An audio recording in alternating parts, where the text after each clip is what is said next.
Like, did anyone try to do any further levels?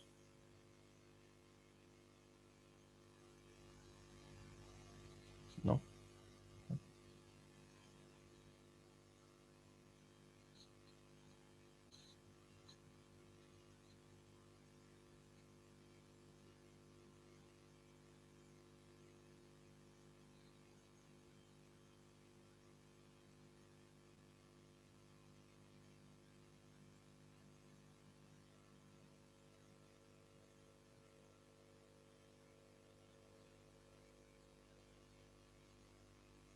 Okay, so we'll continue.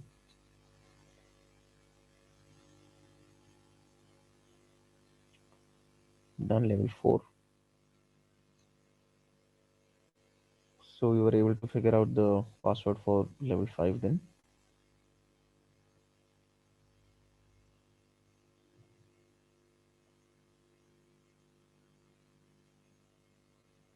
Again, how did you do it? What method did you use?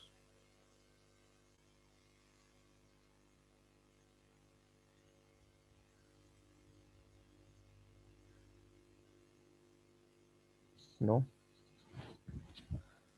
Okay. So see what it says is the password for the okay. Let me first log in. SSH bandit 4 at the rate.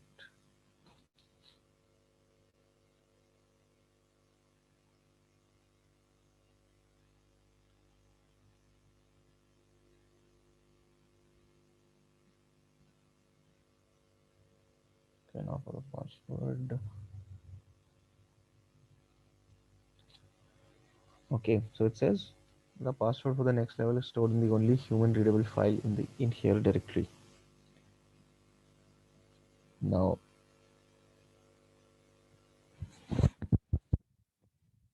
there is a directory called in here, and when we move inside that directory, let's go there.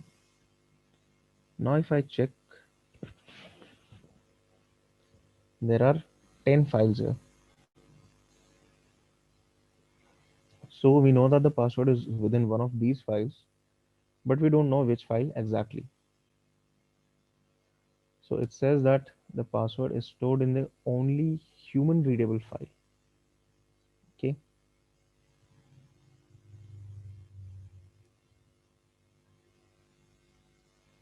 So if I were to just try and output the data for one of these files, let's say I'll start with the file 0. Okay, I'm not going to do this for every file. I'll have to do this. I'm not going to do this for every file, just for first one.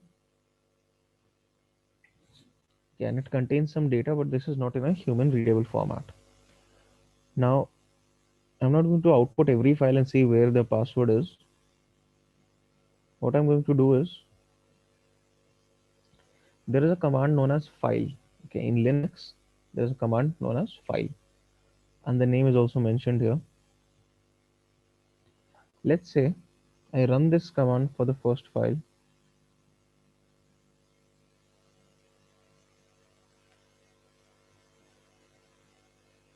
So it tells me that there is data within that file.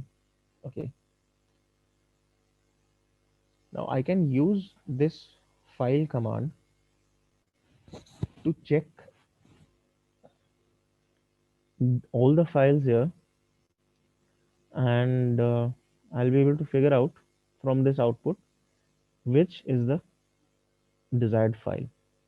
Now again, in this case I ran it for one file, but I don't want to run this command individually for every file. So what can I do to run this for all files? What kind of shortcut can I use so that this command I can run it for all files in this directory?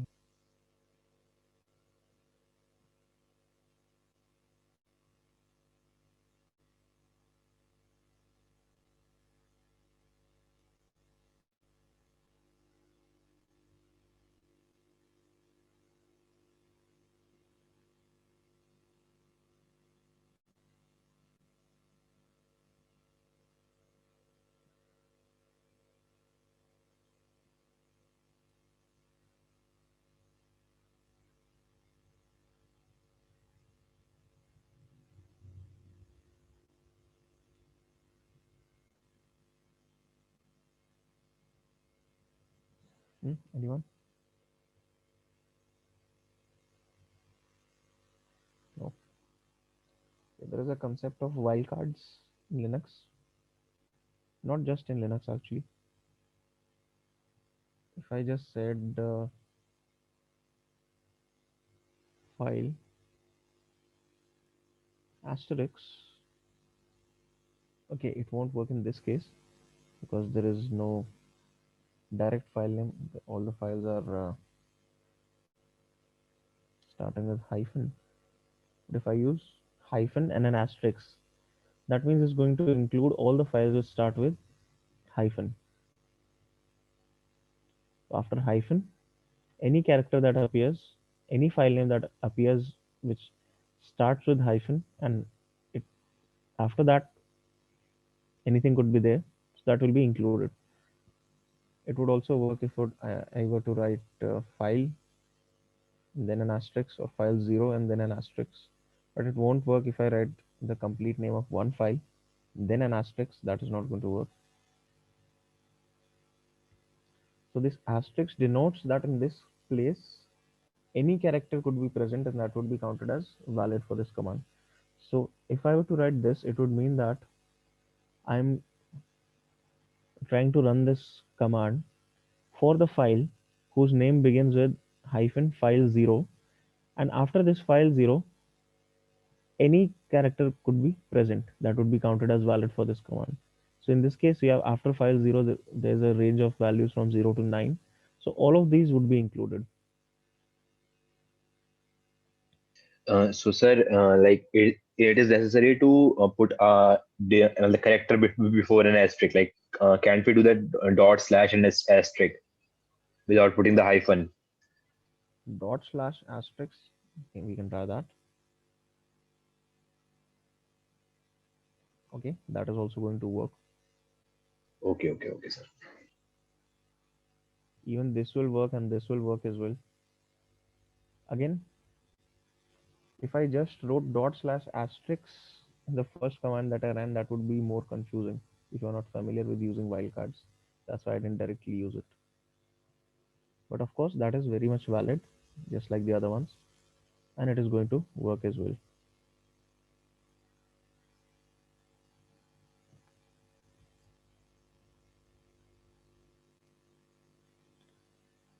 Now, the main goal here was to run this file command for every file.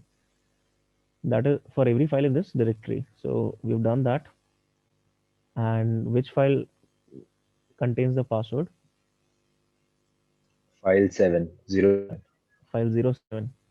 Because all the other files show as data files, but this file shows up as ASCII text files. So I'm just going to read file 7.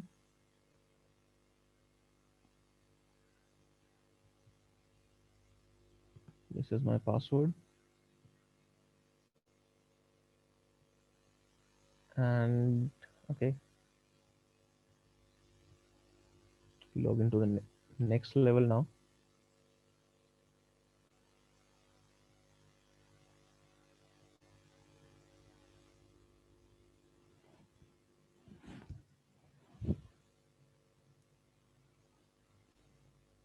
Five. Okay. These all these yeah. Continue. Sir, Sonu is asking something in chat. Chat. Let me check once.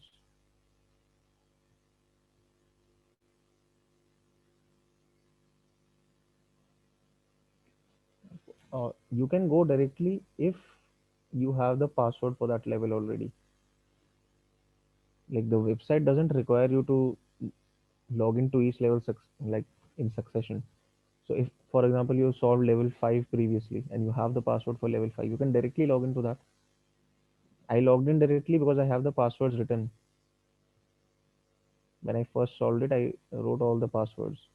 So I'm still using that file and I can log into any level. You can do the same thing. You can note down the passwords, log in directly to that level. Because see, all you are doing is in every level, all you are doing is when you log in, same passwords. Yeah, the passwords haven't changed. So the password for level 1 is the same from the beginning of this, ever since Bandit was created. Password for all the levels haven't changed.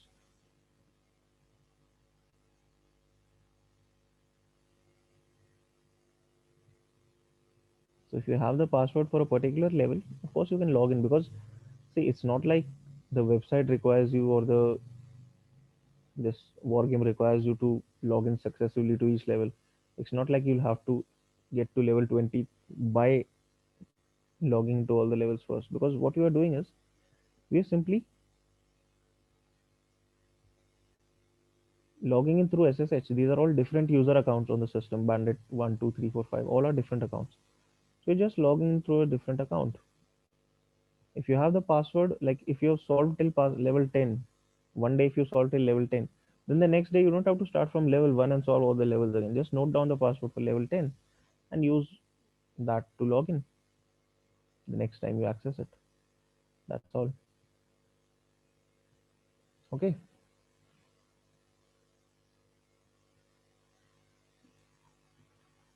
See, otherwise, what would happen is either you would have to solve the entire thing in one setting, or you would have to start from the beginning every time. So, when you can simply store the passwords, why not do that? Okay, so we are on level 5 now. Let's see what that entails for us. Right. This says the password for next level is stored in a file somewhere under the in here directory. Okay, again, there's a directory with the same name and has all of the following properties. Okay, so it's human readable, it's 1033 bytes in size, and it is not executable. Okay,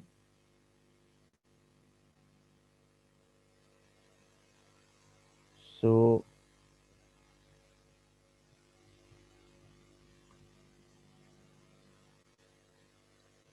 let's check first what the situation is. There is a directory in here. Let's go. Okay, so now we have about 20. Okay, not about, we have exactly 20 directories here. Okay, not 20 files, 20 directories.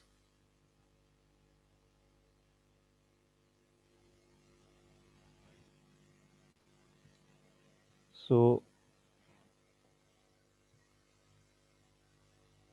it's not like we can just go into each directory and just list out each file, and because that would not be an efficient way of doing this, of course, and it would be extremely time consuming. Just to get an idea of the kind of files that you see.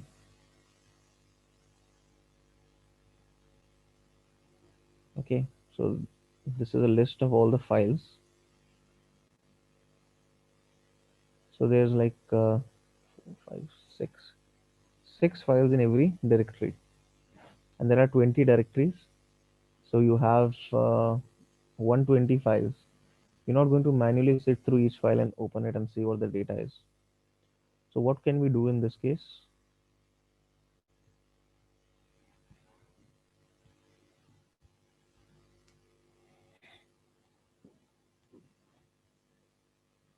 See, here we cannot use the file command now.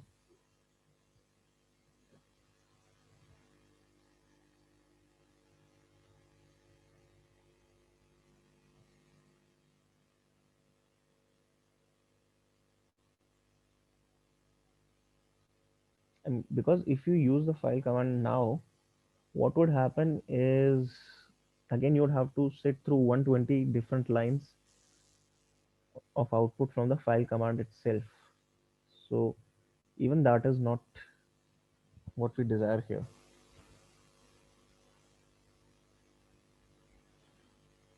We can use find command to find file with size of 1033 byte. Okay, yes, that is the correct approach, because find command is used to find any files which match whatever criteria we specify. Okay, so I can do that with the find command. And once again, as a reminder, if you are unsure of what kind of options you can give to a command, just look at the manual for it. Okay, man find, and it will give you all the details. Now find, and okay, okay, I'll just run find. I Where do I need it to look? In the in here directory, so I'll specify that. And okay, now for the criteria. So the first thing is, the first criteria, okay, human readable. Now there is no way to reliably find out whether a file is human readable or not with the file command, sorry, with the find command. But for the other two, there are options you can specify. The first thing is for size. You can specify size. Okay, not 1033, and since it's in bytes, so you need to specify C here, and not executable. So you can write this exclamation mark executable.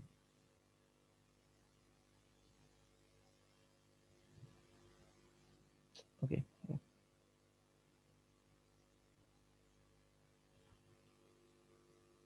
If I needed to look for executable files, I would write just hyphen executable.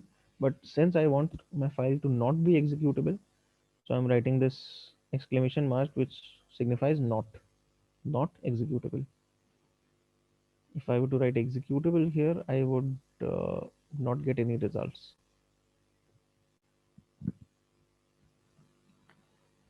So in our case, it would have worked even if we just specified the size, because there's only one file in the entire directory which has the size of exactly 1033 bytes.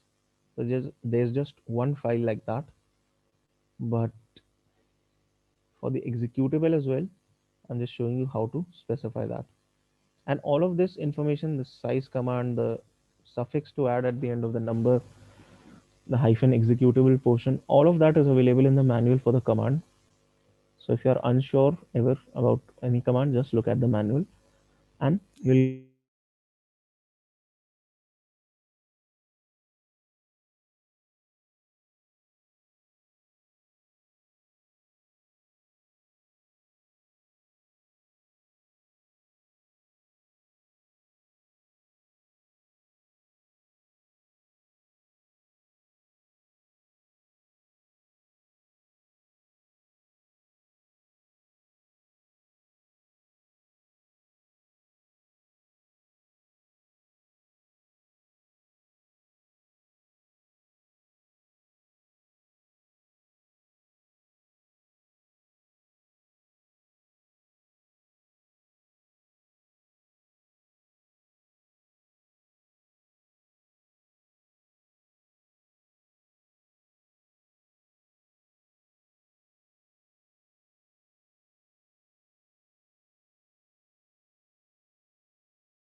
Okay, so we found out that this is where our password is. This is the file holding our password.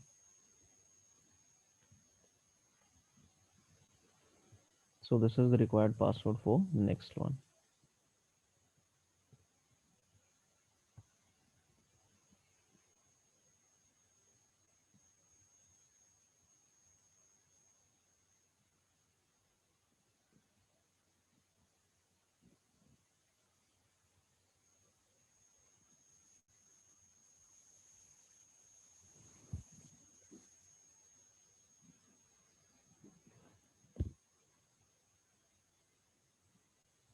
Okay, so logged in now.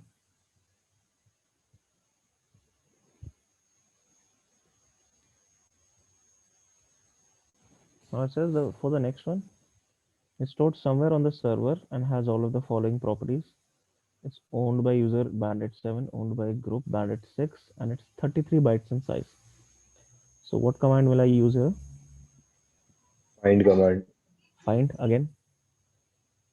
And it says that it's stored somewhere on the server. So if I check here, there are no directories present here. Okay, no subdirectories in our Bandit. So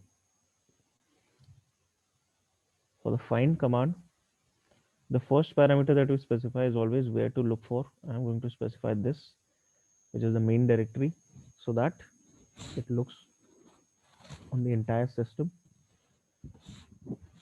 because it says it's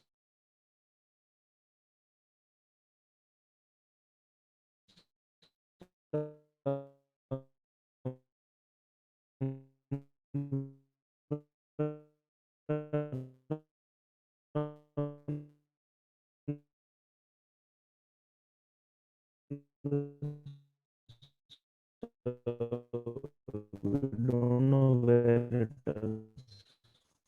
So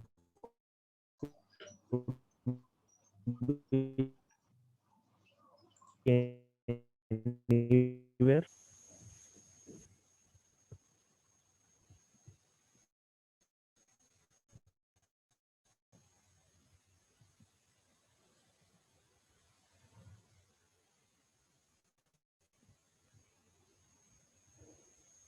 I want the size to be a particular one that is specified, which is 33 bytes. Okay.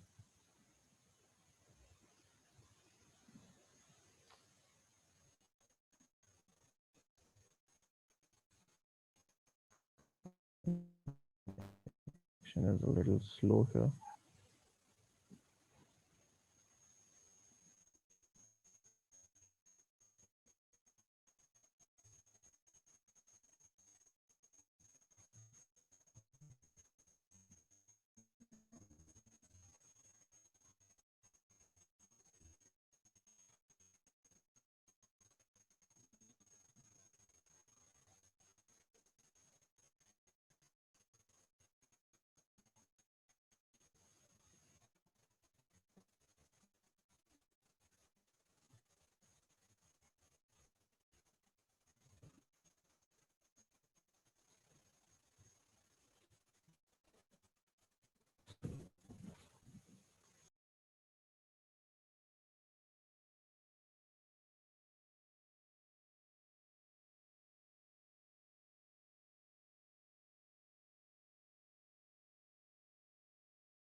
Okay. Size 33C, that is 33 bytes, and what's going on is uh, I have no power at home currently, so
Okay, let's come back here.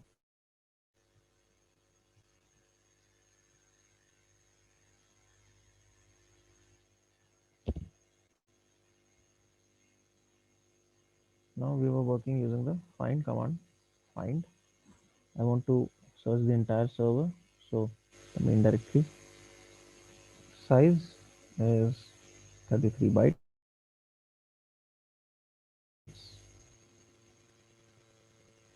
and it's owned by user bandit 7 and group bandit 6. So user bandit 7, bandit 6. Now usually if you run a search over the entire server, you'll get this kind of thing. So what we do for that is,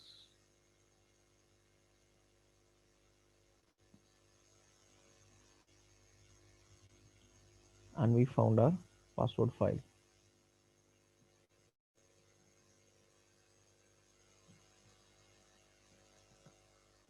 So this is the password for the next one.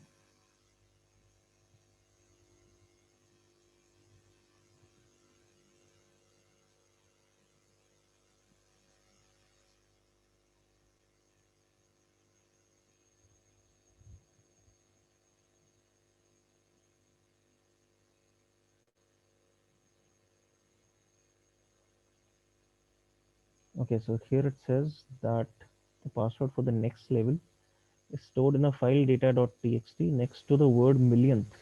Okay, so here we have a file called data.txt, and if I try to browse through it, okay, so it's a large file. Okay, it's a pretty large file. So there's no way you'd be able to go through the entire file manually, and that would not be efficient either. So what command do we use in such a situation when we know that we're looking for some particular piece of text?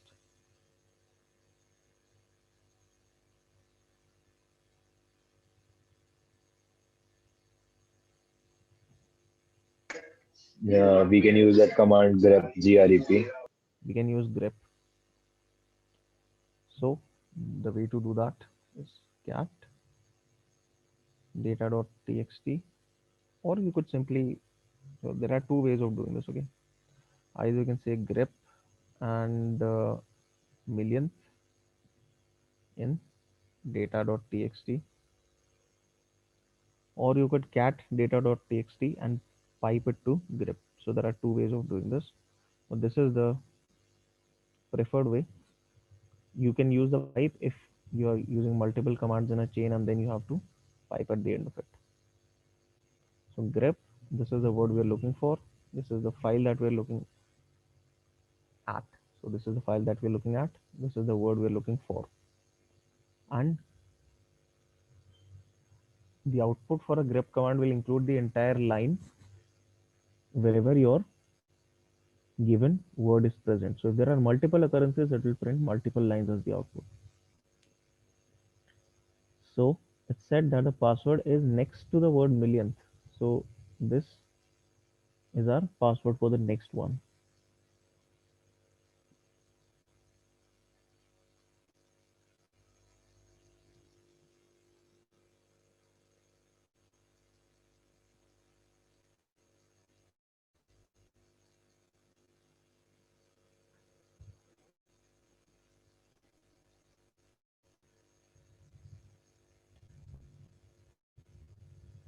Level 8.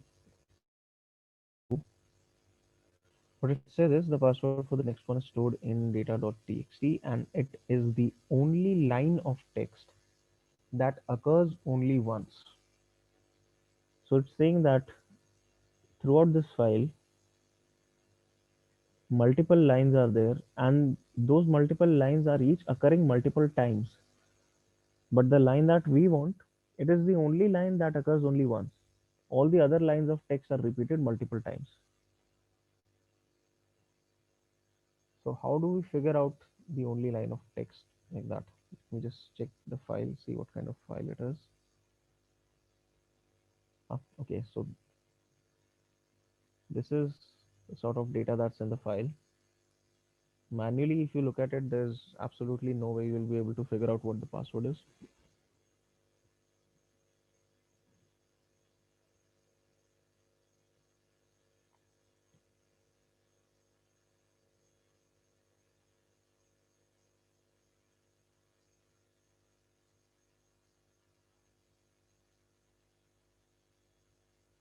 So what can we do here?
No problem, Surya. My connection hasn't been the best today either. Okay. So, you कुछ Okay, so we know that there is a file called data and it has multiple lines of text, but the one that we need is the only line that occurs only once. Always, when you are solving these problems and you have some kind of commands that are specified, then of course all these commands will not be useful to us, but we can look at each individual command and think whether it would be useful or not. If you are not aware of what command to use, if just by reading the description you're not able to directly figure out, then look at each individual command, think what you can do with it, and that'll maybe that command will be able to help you, maybe it will not. But unless you try, you won't know. Okay, so grep is not going to be useful to us here. We know that because grep is used to look for a particular piece of text within some file or some piece of data. That is not the case. We don't know what exactly the text is that we are looking for. So grep is out of the question. Sort. Okay. Could sort be useful here? What do you think?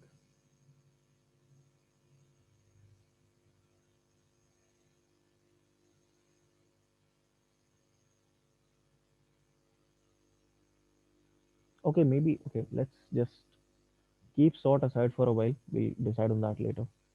Let's come to unique. Is unique going to be helpful in this situation?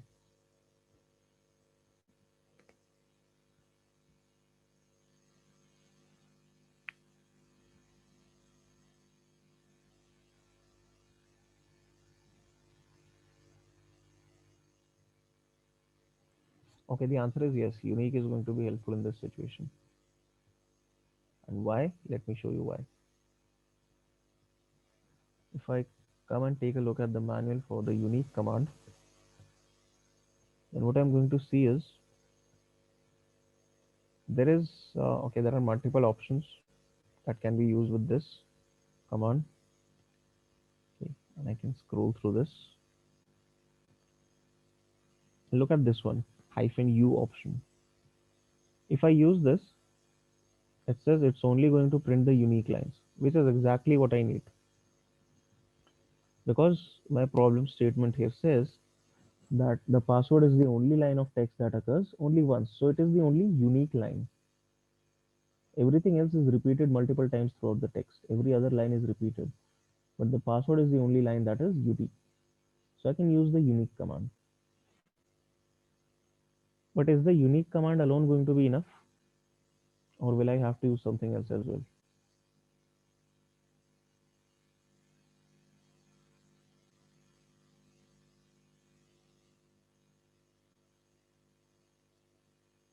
Let's just try using it. Cat data.txt unique -u. Okay, so apparently this is not the way to go. Can anyone tell me why this is not working? -u says that it should print only the unique lines, so we should only have received the password.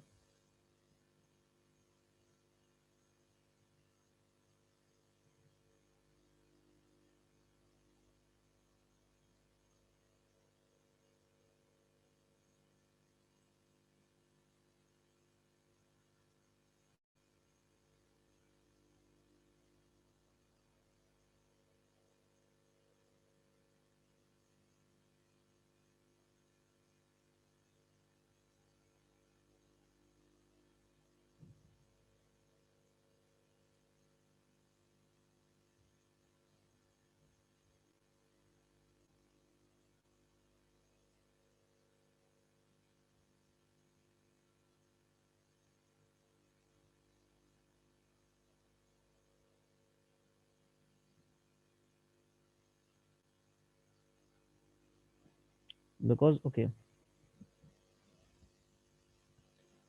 again, if I take a look at the manual, the first slide in the description tells us that this command filters adjacent matching lines.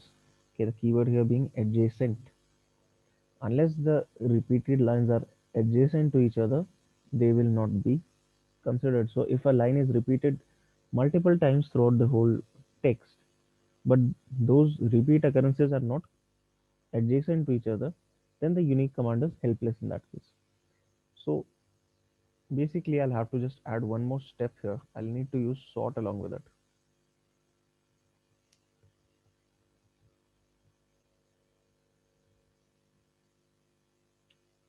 So if I use sort, then the data is going to be sorted first. All the repeat occurrences will be clubbed together. Okay, let's just remove unique. Let me show you how the data would look if it's sorted. Okay, so let's just see that. Now you can see this is the end of the file that we're looking at. So this line is repeated multiple times and all the multiple occurrences have been clubbed together because now the data is sorted. So if I were to pass this as an input to the unique command along with the -u option, of course. So if I do this, then I should get my password. So when I run this, now I get just one line in the output, and this is my required password for the next level.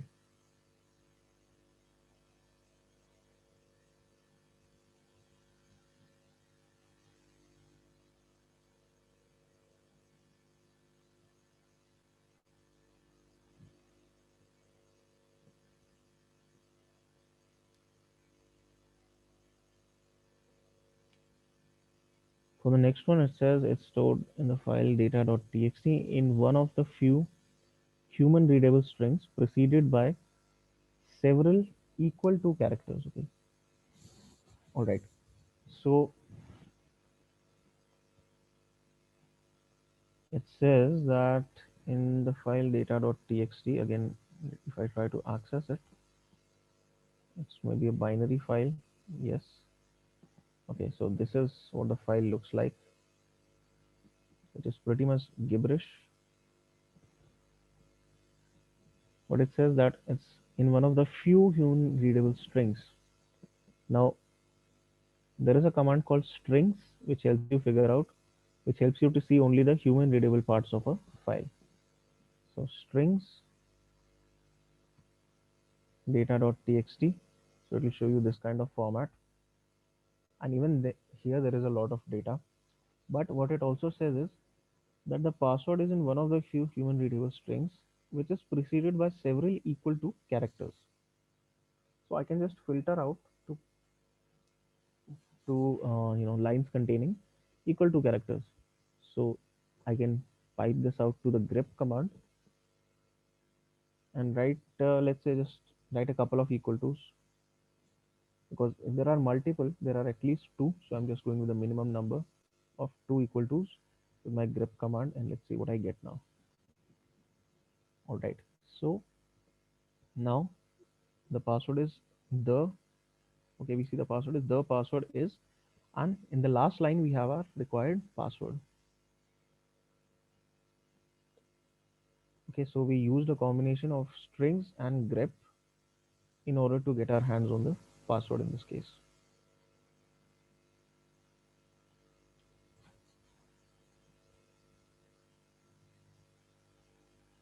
This is the password for level 10. Exit. Okay, and I'm going to continue with this.